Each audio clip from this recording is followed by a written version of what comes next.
जब जब यहाँ आकर इस भव्य प्रतिमा का दर्शन करें, तब उनका सीना गर्व से चौड़ा हो जाए, आंखें नम हो जाए और आजादी और एकता की विरासत समझ में आ जाए। Wall of unity. जैसे सरदार पटेल ने भारत को एक किया था, वैसे ही उनकी इस प्रतिमा ने एक की हमारी भारतीयता। फिर एक बार सरदार, थैंक यू।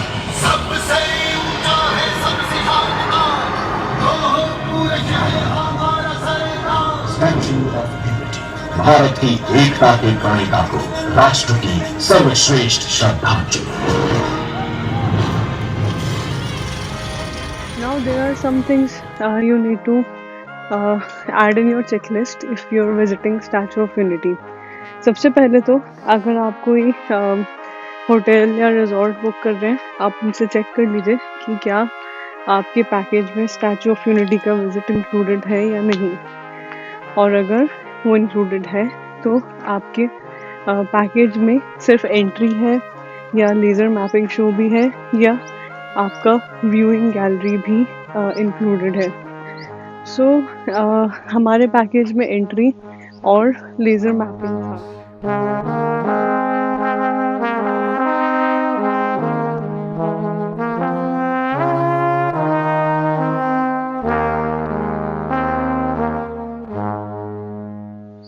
बट हमने व्यूइंग गैलरी का इनिशियली टिकट परचेज नहीं किया था। वहाँ जाकर हमें पता लगा कि उसके लिए आपको टिकट अलग से परचेज करना पड़ता है। नॉर्मल टिकट से आप सिर्फ स्टैचू के फुट तक जा सकते हो, ऑल्दो वहाँ से भी अच्छा व्यू है, बट स्टिल अगर आप स्टैचू ऑफ यूनिटी में अंदर से ऊपर व्यूइंग गैलरी की तरफ जाना चाहो then that is not included. आप जहाँ भी होंगे हमें देख रहे होंगे, हम आज आपको थैंक यू कहना चाहते हैं। थैंक यू कि आपने सुख वैभव वाला वकालत का जीवन छोड़ा, अब खाली धारण कर हमें आजाद कराने के लिए। थैंक यू, आपने किसानों के सरकार बनकर अंग्रेजों को धूल चलाया। हम तो आजादी के बाद अलग अलग गुटों में बिखरे पड़े थे।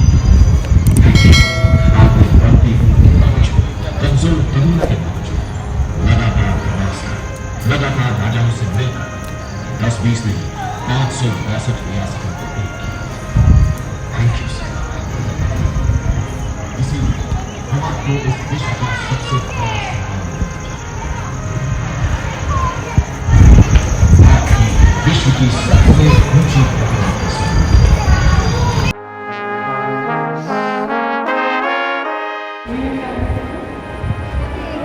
तो फिर हमें पहुँच के पता लगा कि व्यूइंग गैलरी में अलग टिकट लगेगा और वो हमारे पैकेज में नहीं है। And viewing gallery statue of unity के अंदर से होकर और अप टू चेस्ट लेवल जाती है, विच इज़ लाइक 45 फ्लोर्स। तो हमने ऑनलाइन चेक किया, इसकी टिकट्स अभी सिर्फ ऑनलाइन मिल रही है, आप ऑफलाइन टिकट्स नहीं ले सकते हो।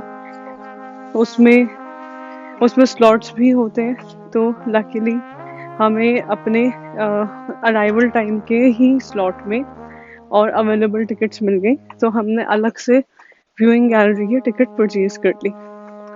आप अपने फ़ोन में ही टिकट्स का QR दिखा के एंटर कर सकते हो। हमने सिंस हमारे पास 2 अलग अलग टिकट हो गई थी, एक व्यूइंग गैलरी की और एक एंट्री प्लस लेज़र शो, तो हमने दोनों अलग QR स्कैन करवा के और एंट्री की।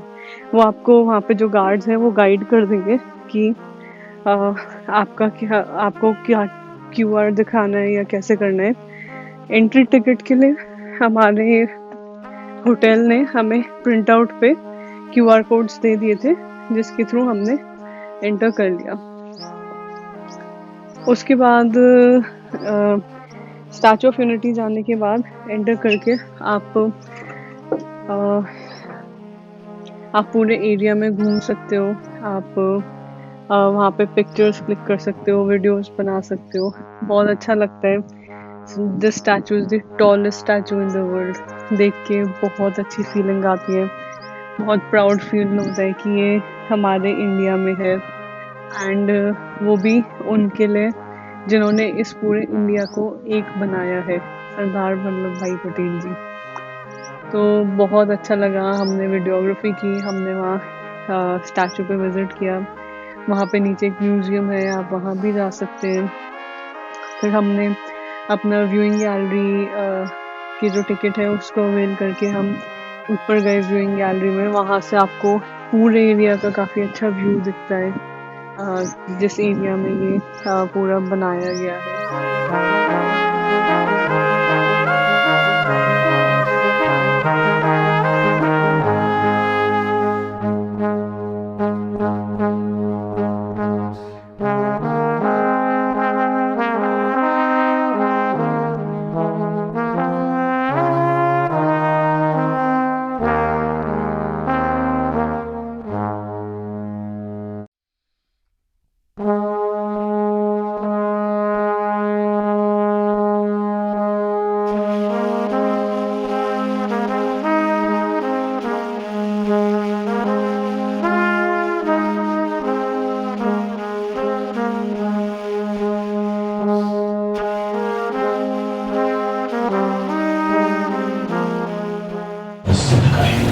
ताकि आने वाली पीढ़ी जब जब यहाँ आकर इस भव्य प्रतिमा का दर्शन करे, तब उनका सीना गर्व से चौड़ा हो जाए, आंखें नम हो जाए और आजादी और एकता की विरासत समझ में आ जाए।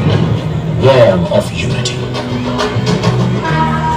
जैसे सरदार पटेल ने भारत को एक किया था, वैसे ही उनकी इस प्रतिमा ने एक की हमारी भारतीयता। फिर एक बार सरदार, थैंक यू। सबसे ऊंचा है सबसे शानदार, हो पूरे शहर हमारा सरदार। So it's very nice to see ये कैंपस बिल्कुल मिडल ऑफ द फॉरेस्ट में है। यहाँ पे पहले कुछ नहीं हुआ करता था, कोई टूरिज्म नहीं था, कोई नहीं आता था, बट यहाँ पे सब कुछ चेंज हो चुका है। यहाँ पे लोगों को जॉब्स भी मिली है। वो आपको लेज़र शो के टाइम बताते भी हैं कि यहाँ पे कितने एम्प्लॉयमेंट जनरेट।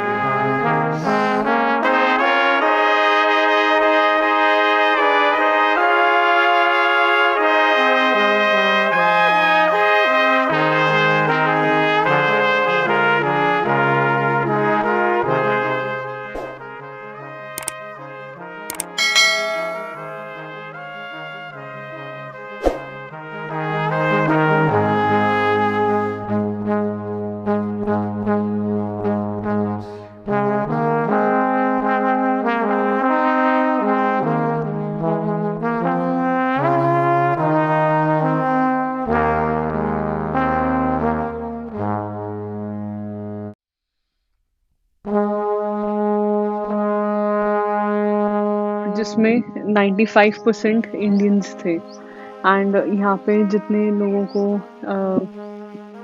लोगों का लैंड अफेक्ट हुआ इस प्रोजेक्ट की वजह से, उन सब का रीसेटलमेंट करवाया गया। हमें रास्ते में वो कॉलोनीज भी दिखी, काफ़ी अच्छी कॉलोनीज उन्होंने बनाई है उन लोगों के लिए जिनका रीसेटलमेंट यहाँ पर हुआ है।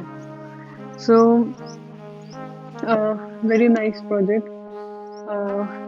उसके बाद रात को जब लेज़र शो स्टार्ट हुआ, वहाँ पे लेज़र शो के टाइम वो फिर लेज़र शो की टिकट स्कैन करते हैं और एक सीटिंग एरिया में आपको बिठा देते हैं। 7 बजे के करीब ये लेज़र शो स्टार्ट होता है and it is very amazing. वो इंडिपेंडेंस तक की स्टोरी, बात की स्टोरी, सरदार वल्लभ भाई पटेल जी की काफ़ी अच्छी चीज़ें आपको उसमें बताते हैं और देखकर बहुत अच्छा लगता है।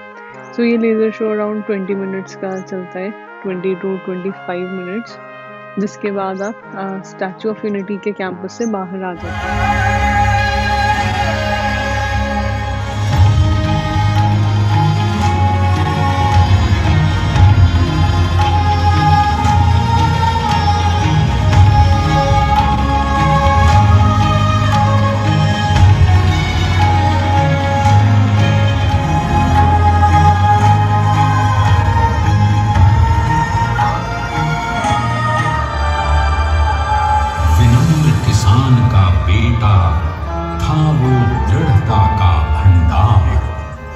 वल्लभ भाई पटेल नाम कहलाता था सरदार।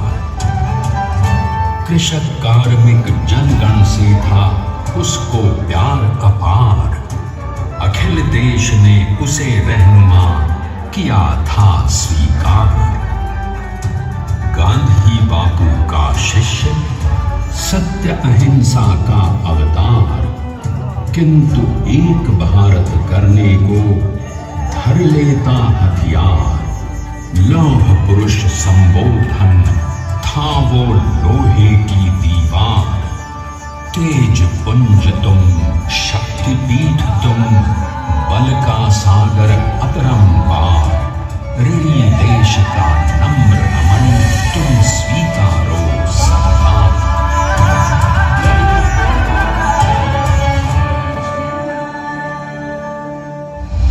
जेल से छूटते ही सरदार को कांग्रेस के नए राष्ट्राध्यक्ष पद पर चुना गया और उनकी सरपरस्ती में राष्ट्रवादी भारतीयों ने तमाम ब्रिटिश सूबों में जीत हासिल कर वहां अपनी स्थानिक सरकारें बनाई। किंतु सरदार का सपना केवल सरकार बनाना नहीं था। उनका स्वप्न तो था एक ऐसे नए भारत का जहां हर रंग, हर रूप, हर जात, मजहब, तबके का हिंदुस्तानी एक साथ मिलकर एक ऐसा नया भारत बना सके जहां पूर्ण स्वराज के साथ सारे समाज को गरीबी, अशिक्षा, छुआछूत से भी आजादी मिल जाए। इसकी पहली रणनीति थी भारत को अंग्रेजों की गुलामी से आजादी। चाहते थे कि देश की 1 इंच धरती अब और विभाजित नहीं होनी चाहिए। नए भारत को एक करने के लिए समझा बुझाकर, मनाकर 565 रियासतों को सरदार ने अपनी सूझबूझ, सदाशयता, संबल से एक नए स्वतंत्र भारत का अभिन्न अंग बना लिया।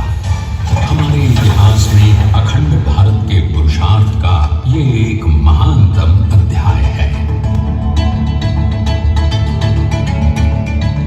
जैसा उन्होंने स्वयं कहा था, हमें नए धागों को पुराने ताने बाने में ऐसे पिरोना है कि एक दूसरे में गुंथ जाए और बेहतरीन बनावट वाला एक नया भारत उभर कर सामने आ सके। अंततः अपने वज्र दृढ़ संकल्प से एक नया विराट विशाल एक भारत श्रेष्ठ भारत बनाकर दिखा ही दिया सरदार ने। संसार के सबसे बड़े प्रजातंत्र के शिल्पी को प्रणाम करने के लिए देश ने बनाया है ये समर्थ स्मारक। स्वाधीन भारत को समर्थ भारत में बदलने वाले सरदार पटेल को समर्पित प्रेरणा तीर्थ भी है। प्रधानमंत्री श्री नरेंद्र मोदी के नेतृत्व में बनी विश्व की इस विशालतम प्रतिमा के सामने आकर सारी दुनिया जैसे स्वयं ही नतमस्तक हो जाती है।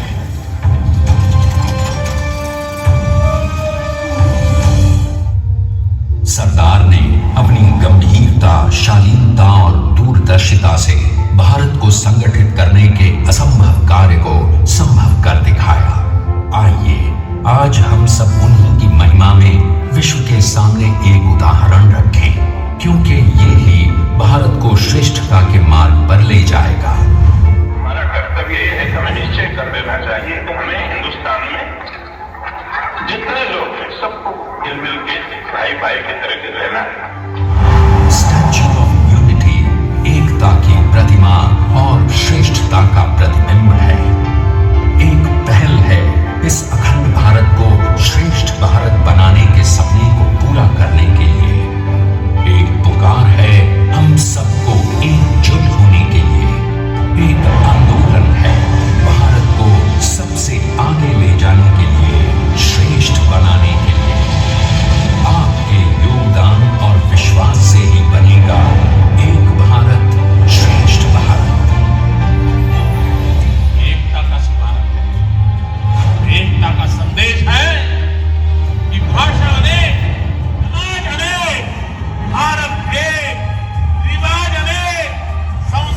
मीनवाइल सरदार सरोवर डैम पे बहुत अच्छी लाइटिंग होती है, बहुत म्यूजिक भी प्ले होता है, जो आपको वहाँ स्टैचू ऑफ यूनिटी के कैंपस से दिखता है और बहुत ही ब्यूटीफुल रहता है। हमने उसकी कुछ वीडियोस भी कैप्चर किए हैं, आप देख पाएंगे, और देखकर बहुत अच्छा लग रहा था।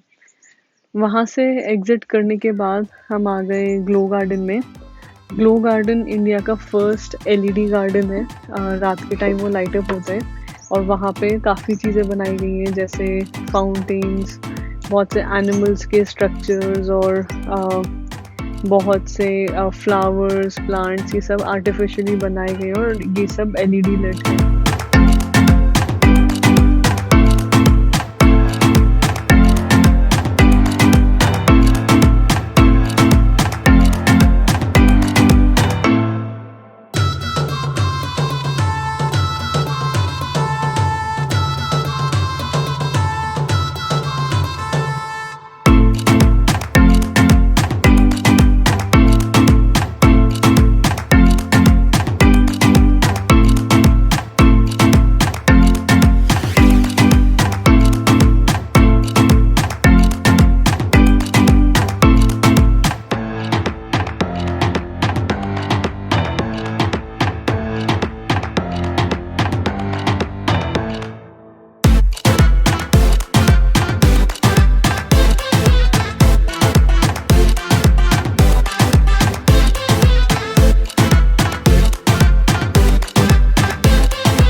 ये तो हुआ अब तक का प्लान। तो हमने जो पूरा प्लान किया था दिल्ली से यहाँ स्टैचू ऑफ यूनिटी कार से आने का, वो आज कंप्लीट कर। अब हम वापस दिल्ली जाएंगे, बीच में एक और डेस्टिनेशन भी है, उसके बारे में बताएंगे। बट ओवरऑल ये ट्रिप पूरा कैसा लगा? आप ये प्लान अगर लोग करना चाहें तो कर सकते हैं या फिर हेक्टिक हो जाएगा उनके लिए? नहीं, मुझे तो बिल्कुल हेक्टिक नहीं लगा।